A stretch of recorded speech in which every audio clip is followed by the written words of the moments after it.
This is Burning Coals with Apostle Tolu Agboola. The way to rate if truly you are journeying with the Lord is that we find the accurate measuring tools in the spirit to measure you yesterday against today. And if we find out that you are more like Jesus today, it means that your journey progressed. Can I say this to you? No man journeys with him and does not change. Our work with the spirit is built into the shape of a journey. So that just like the early disciples who became apostles had to follow Jesus, a journey, you will also need to follow onto two realities. The first foundational reality is that when you follow, you come into the experience of progressive becomings until you ultimately become. The disciples did not begin to represent Jesus the first day that they began to follow him, but there was a progressive conformation that was happening with them. So our becoming is not instant as long as the journey is on. Every day they interacted with Jesus, there was something that was damaged of their humanity, and it created a gap for divinity to be poured into it.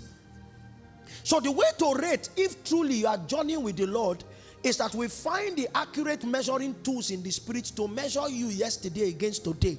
And if we find out that you are more like Jesus today, it means that your journey progressed. Can I say this to you? No man journeys with him and does not change. So you need to be true. It's good to do your morning devotions and pray in the night, but if your life is not conforming, your journey is a lie.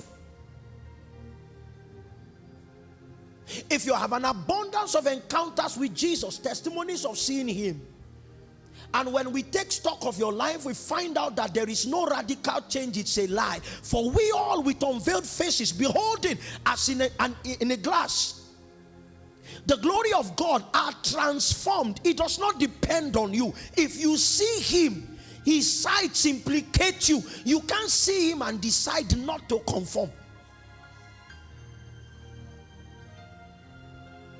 It's a self-running program, and it is interference proof. You cannot affect it. The best you can do to stay unconformed is to ensure that he is not seen. And I know that there are ministries in which the ministers have chosen to make sure that people don't go to heaven, if heaven is the location. What I would rather say is that the men don't go to God, they don't become the Christ. So what they do is to veil him, because if you mistakenly advertise him, people will become what they see. Seeing him is implicating. Seeing him is implicating. You cannot see him and not love him more. If you loved him yesterday more than today, it was because you had not touched your allocation for sight today. Nobody sees him and walks away easily. He's more magnetic than the strongest magnet. Are you with me? If you served him yesterday and then you are serving him today, it means you have not seen him today. Because every man will worship and serve the object of his love. So every time you sense a dwindling in your spirit, the cry is, help me find you today.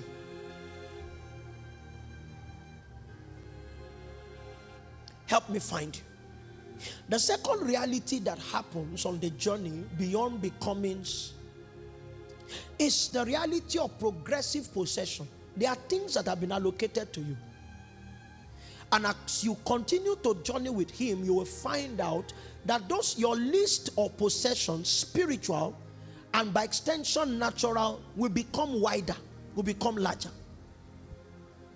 Grace, peace, power, wisdom, understanding, purity, potency. As you journey with him, there are junctions, and every junction has a commodity that is made available to those who come that far. So if we take stock once again of your life in an attempt to find out the things of God that you have possessed, The sum total of the things of God that you have possessed can also give us a peep into how far you have journeyed. So that even if you got saved 15 years ago, and that's a very long milestone, we need to check to find out what do people possess after 15 years.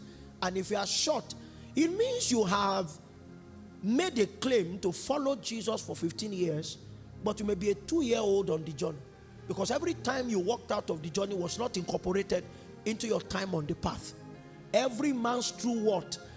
Every man's true stay on the journey will be judged by those two things. How much you have become him and how many of his things you are now in custody of.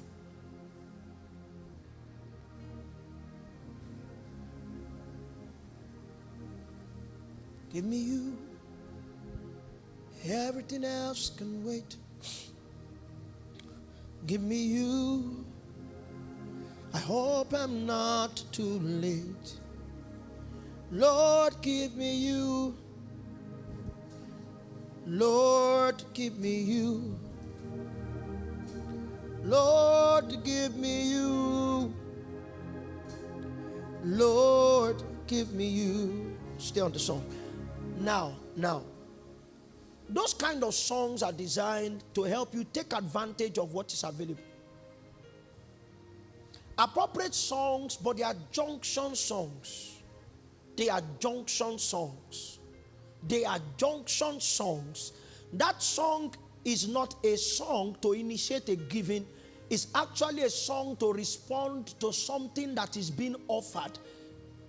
You cannot have all of Jesus when you start the journey. Because even though love initiated it, it is commitment that delivers progressively. Are you with me? All of us were saved, so everyone can boast of laying hold on salvation. But you see, what makes us different is how far we are willing to journey. Because if you don't come that far, you will not receive what men who go that far get. I was sharing with my wife a few weeks ago. I think was on my way, the day I was to fly. I was on my journey doing a few of Papa Omai's videos, and maybe you will have seen one of them, where a young man met him and said that he could not even save 5,000 naira. His family was hungry, and he looked at the young man and said, "Don't be worried. Do you know that in 7 years you'll be the 7th richest man in Nigeria?" And the man went away, and 7 years later, the young man called him and said, "So I'm the young man that you spoke to. I'm the 7th richest man in Nigeria now. And the Lord told me to give you 13 billion. So there were two things advertised. There was potency of utterance on the part of the man of God, and there was gratitude on the part of this young man to give back.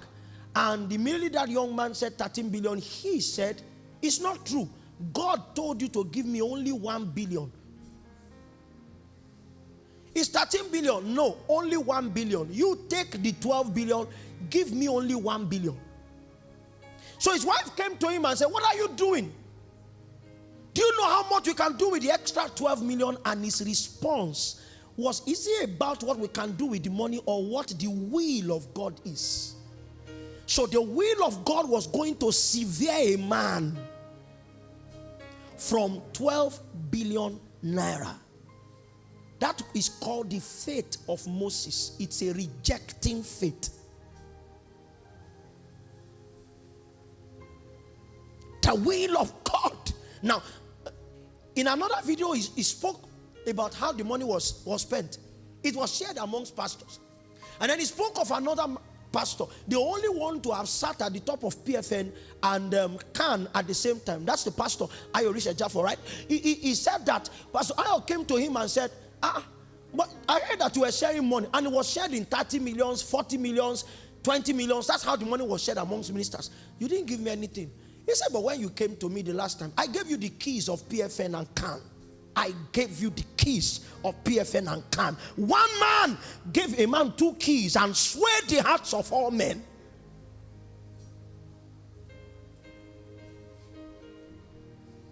I know you want power. How far? Break camp. Enjoy Gilgal and start your journey, because if Gilgal does not happen, we will waste. The graces cannot be taken to heaven. Neither are they stored in the air, because if we had read on, you will have found out that when the Bible said a chariot of fire came and separated them, so the errand of the chariot of fire was not transport, it was separation. And then Elijah went up in a whirlwind. Elisha understood the words and called him my father, my father. And the next thing that happened was that overcloth fell. Elisha went and picked it from the ground. It's a testimony. Is that the ground upon which we work is more powerful than many of us. It has drunk into the sweat of men, and it curates the energies of many of our fathers. This is Burning Coals with Apostle Tolu Agboola.